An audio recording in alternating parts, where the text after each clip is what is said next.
Salutations, everyone, and this episode is going to be a entirely dedicated to a predator Hadal dimension creature known simply as the Night Collector.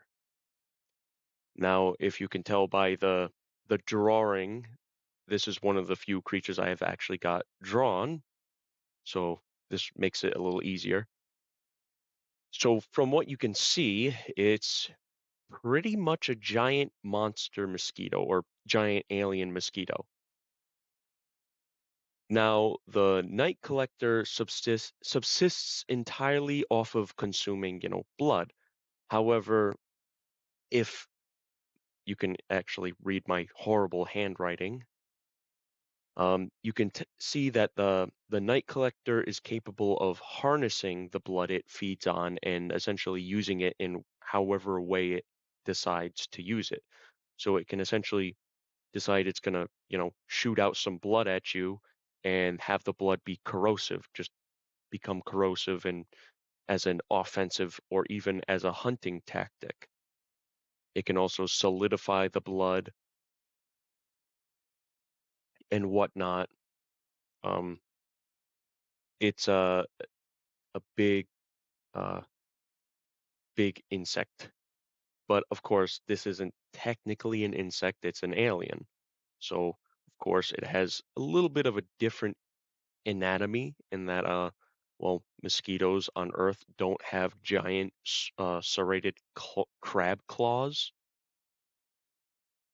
uh this is not one of the predators that are, unfortunately, it is not there's not too much to it, and as it's not researched enough, it hasn't shown up to be studied enough. So a lot of the information within the lore is essentially just kind of, you know I guess you could say, what's the word? I'm having a bit of a brain fart. I'm sorry. Opportunistic, I guess, in that it just so happened to be somewhere and everyone was just like, get the camera. So it's pretty much like any other predator. It's nothing too special other than this is a very big mosquito. This thing would be definitely probably a little around probably a little around the size, if not a little bigger than an elephant. So you're welcome going to sleep at night. You're very welcome. Um, and yeah, that should just about do it about the night collector. I'm sorry if there's not too much about this creature.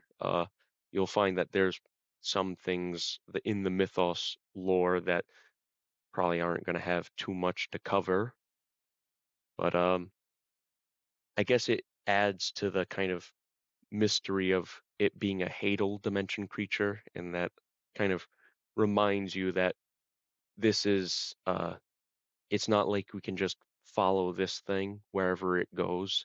It's kind of it shows up on a planet, and then whenever it go goes back through a rift, goes back home, um, we can't we aren't able to just study it there. We can't follow it.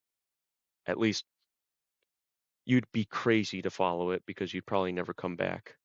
But yeah, hopefully you enjoyed this short uh video, at least somewhat, and I will see you all in the next video. Goodbye.